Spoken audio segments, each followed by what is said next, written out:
Hello all of you out there on the interwebs today. This is your very late June Google update. Might even be July by the time you watch it. And we're just going to hit 5 things that kind of happened in Google over the summer. There's actually a lot, so be checking for more updates and more videos. We're just going to hit 5 in this video. Number 1, more formatting options in Google Slides. You've always been able to create shapes and add images. And you've also always been able to manipulate those shapes and add color to them. And you can even add and remove borders or strokes, depending on your vocabulary. And you've also been able to add text. But we've always kind of had an issue with adding that text and just kind of the shape itself. We always wanted more controls, at least I did. So I'm going to right click, I'm going to go down to Format Options.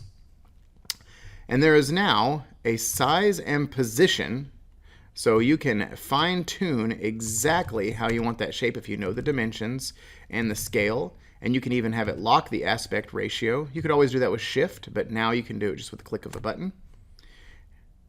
Where the position is, you can rotate it, and you can even specify how you want that text to fit in. Do you want an indent on that text on the right or the left? Do you have a first line indent, or is there a hanging indent for a long paragraph? And then there's padding on the top, bottom, left, and right for how much of a border of that shape do you want to exist before the text actually starts appearing.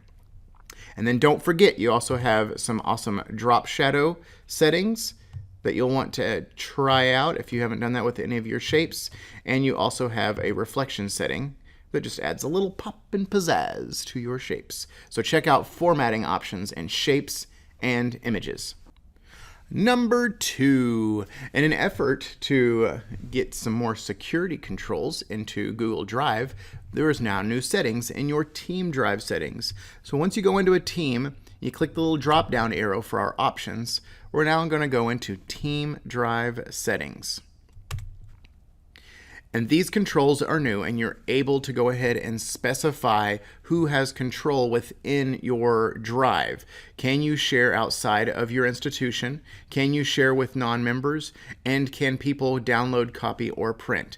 This is fairly straightforward and simple, but it is a new feature that is shown up. So make sure that you check that out when you're setting up your team drive. Number 3 is going to be a small update to your activity dashboard. Now don't forget, you now have an activity dashboard on your tools that allows you to see not only who has been editing your documents, but also accessing your documents. I'm going to go to Tools, I'm going to go to Activity Dashboard. And we can see, once this pulls up, that I can see everybody that has access to, who is shared with.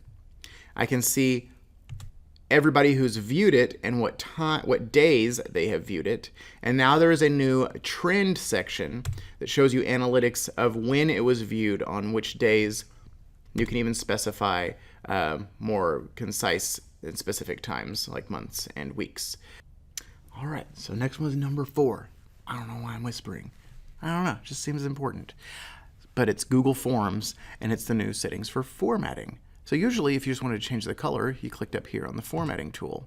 And now you get this new bar and say we wanted to change the image. When we changed the image before, the text color would change and this background color would change. You can now specify what those colors are. So maybe instead of red up here, we want purple. So now it's purple. We can even specify our own color. So if we want like obnoxious blue or something, add, and now we're obnoxious blue. You can also change the background color to any of these presets. You cannot add your own. They're still trying to have a little bit of control over that. You can change that, and you also have a limited but an actual selection of font types.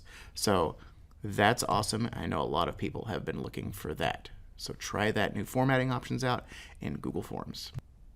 The 5th nifty update for this video is going to be in Google Earth, and they've added a measuring tool. Super cool.